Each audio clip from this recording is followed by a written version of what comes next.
The farm where we're at has been in my family for 120 years. I'm the fourth generation steward of this property.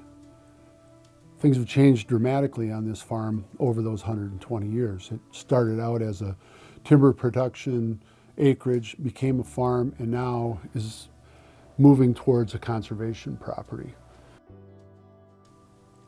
When I was first becoming this generation's steward of this property, I learned about Leopold's work with the Riley Game Cooperative. And the whole idea of the game cooperative built on the ideas that I had been raised on, that the land needs us, that there is a lot of work to be done that isn't necessarily going to have a monetary return, but it is going to be a fulfilling kind of work. And it's the kind of work that's shared with other people. And I learned a lot of that from my father, the shared experience of owning and working on a property, the shared experience of allowing other people onto it, and the shared experience of hunting. So as I thought about his comments in the middle part of his life about the rewarding of the private landowner, I wondered to myself, what opportunity does the private landowner have to pay back some of that reward?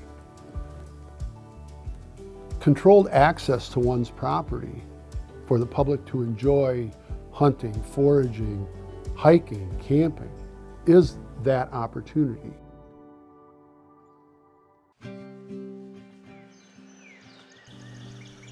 Six years ago, I realized that there was hunting opportunities and access opportunities here in the later turkey seasons that weren't being taken advantage of. That it was like, wow, I know people are struggling to find a place to turkey hunt. So having known about Leopold and the Riley Game Cooperative and this whole idea that the folks were working on properties and getting access to them, I thought, I want to offer this place to some folks. On social media, I put up a post and said, I'm looking for 8 people who would be interested in coming to the farm and going turkey hunting in some of these later seasons. Have a place to stay, you can get to hunt, I'll go hunting with you one time. All I ask is that you help me out for a part of a day on a project. And the next morning I had 100 personal messages. So I had to sort through a few, and it really hit me that, wow, there's really demand for this. I have a list of about 150 people who've asked if they could hunt on the farm or come here for whatever reason. I've had people who just want to come and do tours and stuff like that, and it all takes time, right? At the same time, I have friends and family and all that. So yeah, part of what I do is I invite people based personally on criteria that I can't even necessarily list off, but I can tell you they all have one thing in common. They all have an interest in and are willing to make, if they haven't, are willing to make a contribution to conservation. So as I'm going through this process and I'm thinking about Leopold's Riley Game Cooperative, and we came up with this program, this initiative called Sharing the Land, well, how are we going to do this? So we developed 2 things. One, a cooperating land profile. So a landowner who is interested in being a part of sharing the land fills out a cooperating land profile, and it's about their property and what they're interested in allowing and what they need help with. And then access seekers fill out a conservation resume. And that conservation resume it's like a resume, conservation based.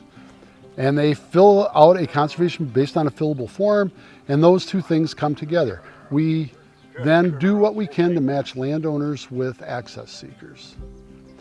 Usually we do it geographically because most of the access seekers and landowners want it to be a place that they can go to that's near where they live.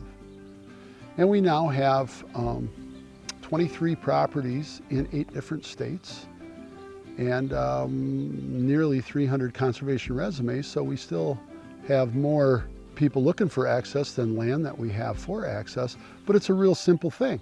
A landowner who's expressed an interest, and let's say they're in near Waterloo, Iowa, we will look to see how many access seekers we have from Waterloo, Iowa, and we'll send those resumes to those folks, and then from there it's them making that connection.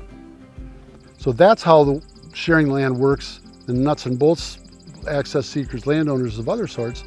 In my case, there's no shortage of people who are interested in coming here and being a part of this. And there's no hard and fast rules. It's not like, here's the list and now we're up to, now 2 people dropped off, so we'll add 2 more people. And some people really only come one time and the opportunity just doesn't happen again for them or whatever. But that's kind of like, even if you're just, heck, if you're just throwing a party, not everybody always shows up. It's the same idea.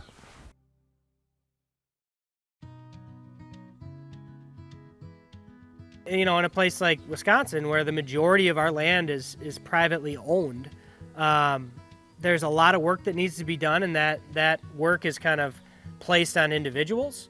But there's also a lot of people that want to be able to enjoy it, and they don't necessarily have the opportunity or the place to go and do it. And that's really where we're kind of marrying those 2 things of, you know, landowners that have work to do, you know, to really make sure that our landscapes are the best they can be, and people that have the ability to do the work and get to enjoy the end game, which I guess if you want to call the end game the hunt, to me it's more the camaraderie we're going to have in the camp tonight and the rest of that. But, you know, it's a shared experience.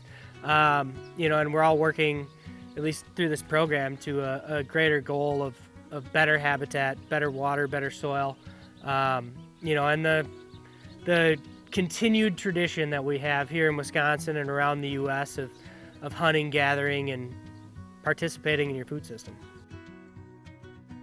You know, the sharing the land thing isn't even any much different than nature herself out here doing her work. It's a connection of people seeking the same things and working towards the same goals, right? Which is the benefit of the land for generations. You know, this where we're sitting right now, this is gonna be here when I'm gone. It starts with people being connected to the land.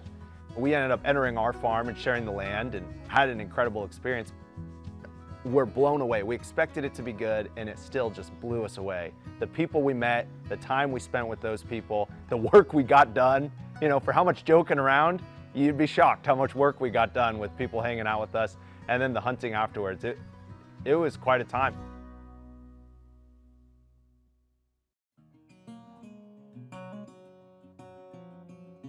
When I learned about the sharing the land concept, I realized that, especially for guys, this is the young, you know, this is as young as I'm going to get and as energetic as I'm going to get, having younger hands to help me do some of that more physically taxing labor, and those younger folks who may not have as much access, whether it's because of, you know, public land access is more crowded or whatever, having a 63-acre piece like this where there's just, you know, 2 people that really hunt it is very appealing to them. So they're willing to, they're like, hey, you know, you need help hanging those stands, or hey, when are we going to do trails or brush or whatever.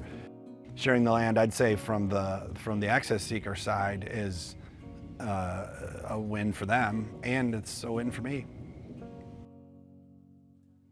If you can get other folks involved and work with them, and they learn and you learn with them, it just makes everything, I guess, feel better, and you understand things better. So from that perspective, it's like a shot in the arm saying, you're doing the right thing.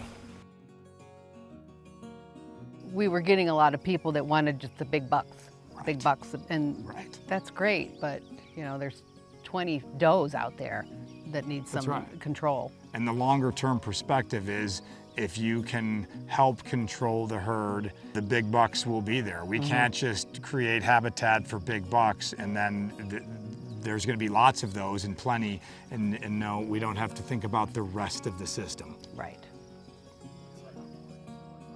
Well, you had the kids that came out, they had a ball. I think they had a lot of fun helping, and you talked to them a little bit, didn't you? I did. And we talked, we actually had a great conversation because we talked about things other than deer. You know, we talked about coyotes, what their role is. I started educating the kids on something, which was kind of fun, and I think they were paying attention.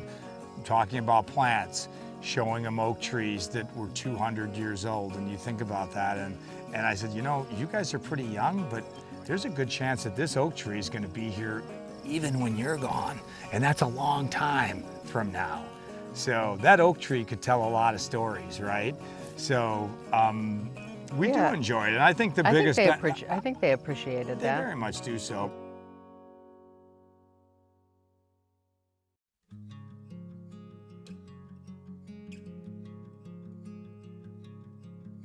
So sharing the land idea is really novel, I think, because it requires you to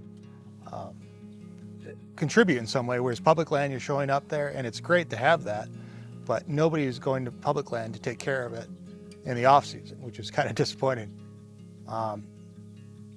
In terms of building these relationships with landowners, it's wonderful because the landowner knows their land and their property intimately. And having that context placed when you come to visit and help out, you get to learn that and build that relationship with the land as well.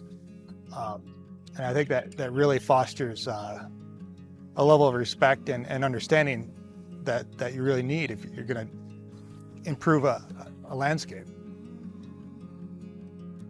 Sharing the land, it's great. It's not just about Doug sharing his land or anybody else sharing their land. It's about friendships and sharing conservation ideas and everybody coming together from all different lifestyles and sharing what they have to offer. But it's great to be a part of it all. Helping out Lindsay this morning, that's the second year I've taken her out turkey hunting now. We're yet to get one, and we were real close the other day and missed a couple, but it's great to be able to take people like that out that are doing their part but still need to learn a little bit yet. The best thing is the connection to the land, and when you come here and you do a days of work before or after you've hunted, it's really rewarding.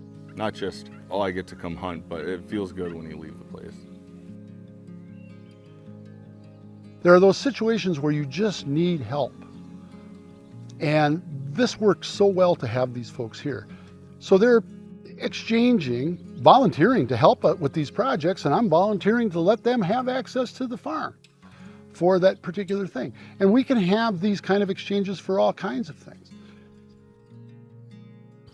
It's really interesting and gratifying to me to have people who are interested in helping out the conservation of the property, for doing the work of what it takes to manage a piece of property, to have land. This gives you the opportunity to invest. You don't necessarily, you don't own the land, but you're helping this person out with their land. And it connects you. And you end up with a love for the place that you can't explain. And the people that you're with, the people that you meet. I've made some of my best friends now through what we're doing with sharing the land.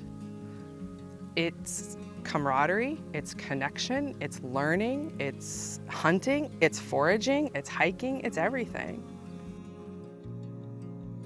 We're trying to do the right thing. It's one of our goals. And I guess it's not ours, it's just our turn.